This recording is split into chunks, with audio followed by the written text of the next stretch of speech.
نبی کریم صلی اللہ تعالی علیہ وسلم نے ارشاد فرمایا 3 لوگ ہیں جنہیں دیکھ کے رب مسکراتا ہے۔ یا رسول اللہ صلی اللہ علیہ وسلم وہ کون کون سے؟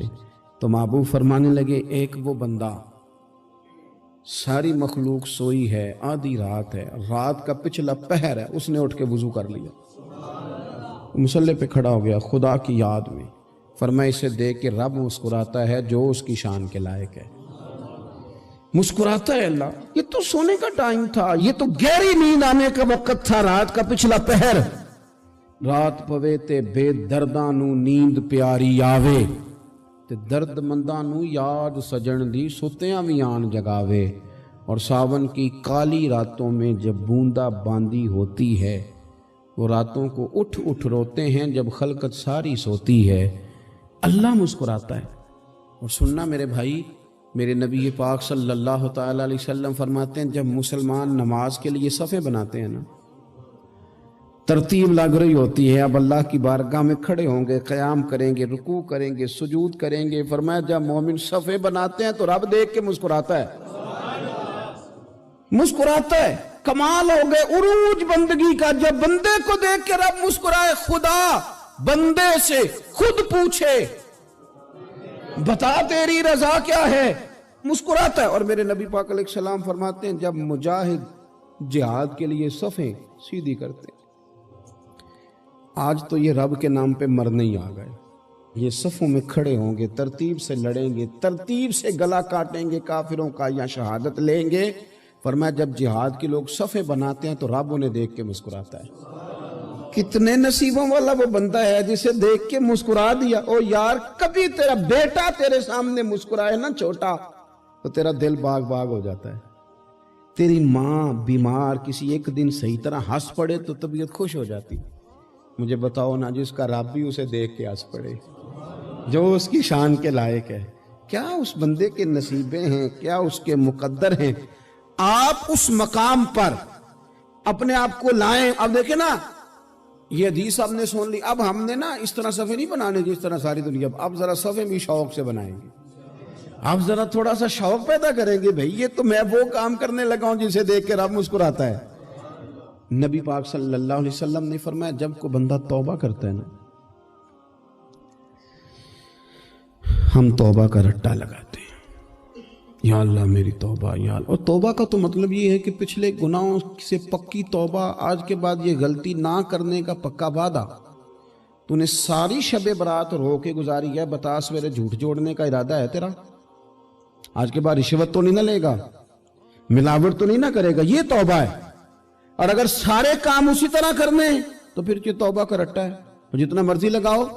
حضرت علی بن ربیعہ رضی اللہ تعالیٰ عنہ فرماتے ہیں میں مولا علی کے ساتھ تھا، مقام حرہ کی طرف جا رہے تھے، حضرت علی نے ہاتھ اٹھا کے دعا مانگی ہماری تعلیم کے لیے، ورنہ حضرت علی ہم صحابہ کو محفوظ عن الخطا تو مانتے ہیں نا، ہاتھ اٹھا کے کہا اے اللہ ہمارے گناہ بخش دے، تیرے علاوہ کوئی معاف کرنے والا نہیں۔ اور پھر حضرت علی آسمان کی طرف دیکھا اور دیکھ کے نا حضرت علی بن ربیعہ کو تو مسکرائے۔ حضرت علی بن ربیعہ کہنے لگے حضور مسکرائے کیوں ہو؟ فرمانے لگے ایک دن میں حضور کے ساتھ اسی طرح آیا تھا، اسی طرح حضور نے دعا فرمائی تھی ہماری تعلیم کے لیے، اور پھر حضور مجھے دیکھ کے مسکرائے تھے اور فرمایا جب کوئی بندہ رب کی بارگاہ میں اس طرح استغفار کرتا ہے تو رب مسکراتا ہے، اور مسکرا کے فرماتا دیکھ لو میرے بندوں کو پتا ہے کہ میرے علاوہ معاف کرنے والا کوئی نہیں، انہیں پتا ہے، تم اس کی بارگاہ میں رجوع تو لاؤ، آؤ تو صحیح دو آنسو لے کر۔ اقبال کہتے ہیں کہ موتی سمجھ کے شان کریمی نے چن لیا، قطرے دو گرے میرے اب کے انفعال کے، دو میں نے آنسو بہائے تھے تو اس کے کرم نے تو موتی سمجھ کے چن لیا۔ سنو نا حضور اس استغفار کو، اللہ کو یار رات کو توبہ کر کے سونا چاہیے ہمیں، کچھ غلطیاں ہم کرنا نہیں چاہتے پر ہم سے ہو جاتی ہیں، کچھ دل ہم توڑنا نہیں چاہتے پر وہ ٹوٹ جاتے ہیں، ہماری مجبوری ہوتی ہے ٹوٹ جاتے ہیں۔ رات کو اس کی بارگاہ میں ہاتھ باندھ کے کشکول طلب دراز کر کے خوب استغفار پڑھنا چاہیے کہ مالک بندے ہیں نا کیا کریں، نفس کا ساتھ ہے، دنیا کا ساتھ ہے، خواہشات نفسانیہ، مالک معاف کر دے۔ درد سے توبہ، رسم نہ ہو، کہانی نہ ہو، لفظ نہ ہو، جملے نہ ہو، اور جناب ایسے لوگوں کے بیچ بڑے ہاتھ باندھ کے اور بڑا کوئی ضرورت نہیں، آپ اکیلے اپنی چارپائی پہ بستر کے اندر منہ دے کے بھی درد سے کہیں گے نا معاف کر دے تو وہ تو مہربانی بڑا ہے۔ میرے نبی پاک صلی اللہ علیہ وسلم مثال دیتے ہیں، فرمایا ایک آدمی صحرا میں جا رہا، صحابہ سے حضور خطاب کر رہے ہیں، فرمایا ایک آدمی صحرا میں جا رہا تھا، اس نے اپنی اونٹنی پہ کھانا پانی پیسے ہر چیز رکھی ہوئی تھی، صحرا تھا بہت بڑا، درمیان صحرا کے گیا تو تھوڑا سا سستانے کے لیے آرام کرنے کے لیے اونٹنی سے نیچے اترا، اب اس نے اونٹنی کی لگام اونٹنی کی نکیل اپنے سرہانے کے نیچے رکھی، ہاتھ کے ساتھ پکڑی اور سو گیا۔ تھوڑی ہی دیر کے بعد جب اس کی آنکھ کھلی تو دیکھا اونٹنی غائب ہے۔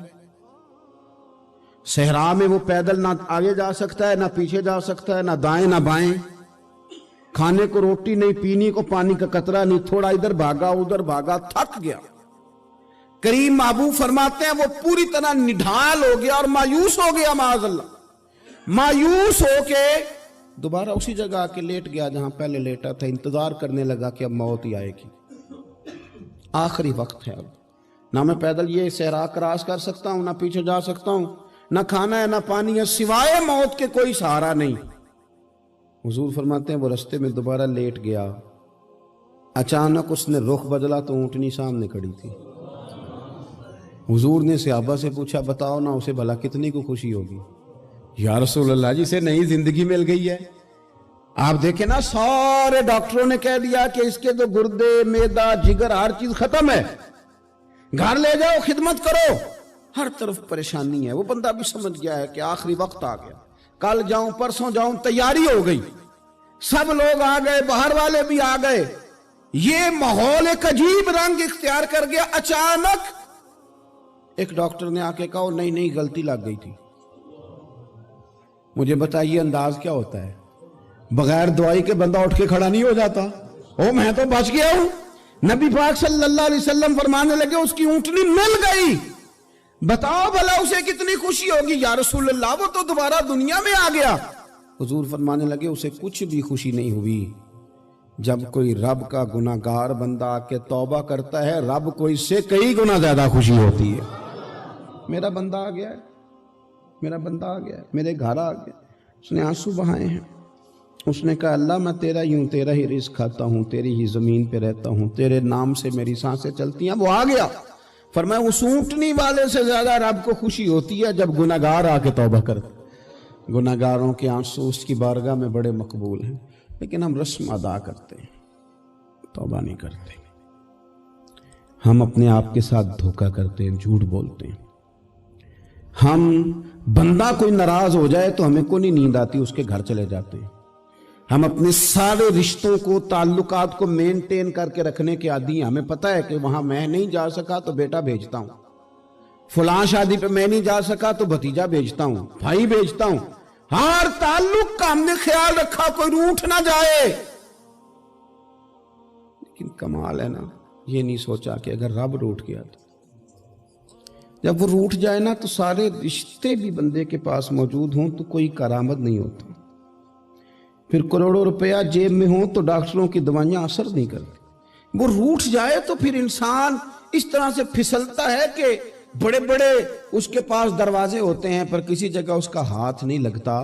خدا را سنو، نبی پاک صلی اللہ علیہ وسلم کے پاس مہمان آ گیا، بخاری مسلم ہے، حضور نے ازواج مطہرات کے گھروں میں پیغام بھیجا کچھ چیز ہے ضیافت کے لیے؟ یا رسول اللہ کچھ بھی نہیں، یہ دو جہاں کے شاہ ہیں اور پاس کچھ رکھتے نہیں، دو جہاں کی نعمتیں ہیں ان کے خالی ہاتھ میں۔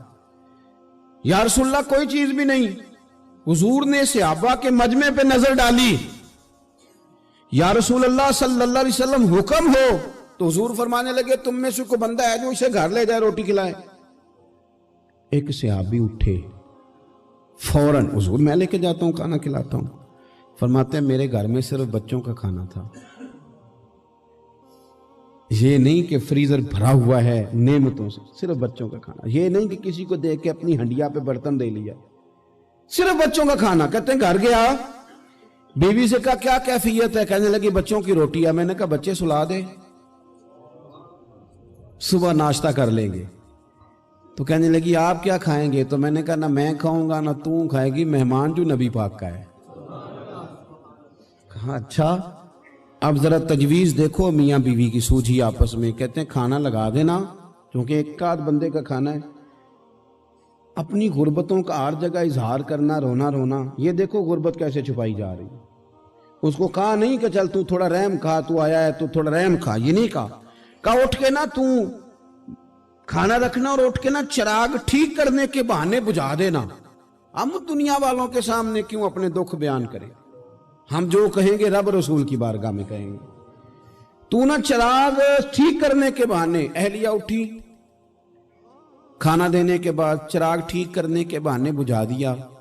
خامد بھی ہاتھ چلاتے رہے, بیوی کبھی برتن رکھتی کبھی اٹھاتی, پتہ چلے کہ کھانا کھا رہے ہیں, کھانا کھایا جا رہا ہے. کہتے ہیں مہمان پیٹ بھر کے کھانا کھا گیا. یہ کام ہوا رات کے اندھیرے میں, اس وقت ہوا جب چراغ بھی بند تھا, اس وقت ہوا جب کوئی دیکھنے والا نہیں تھا, کسی پڑوسی کو بھی خبر نہیں تھی. فرماتے ہیں صبح کے اجالے میں اس مہمان کو لے کے مسجد نبوی میں نے قدم رکھا تو نبی کریم نے فرمایا رات جو تم نے کام کیا ہے نا اسے دیکھ کے میرا رب بڑا مسکرایا ہے, اللہ بڑا مسکرایا ہے. اللہ تر دامنی پہ شیخ ہماری نہ جائیے, ہم دامن نچوڑ دیں تو فرشتے وضو کریں. یہ شان ہے صحابہ کی. نبی کریم علیہ السلام نے فرمایا رب رات مسکرایا تیرا یہ انداز دیکھ کے, اور اس نے قرآن نازل کیا وَيُؤْثِرُونَ عَلَىٰ أَنفُسِهِمْ وَلَوْ كَانَ بِهِمْ خَصَاصَةٌ. کچھ لوگ وہ ہیں جنہیں بڑی بھی ضرورت ہو تو دوسروں پر اثار کر دیتے ہیں.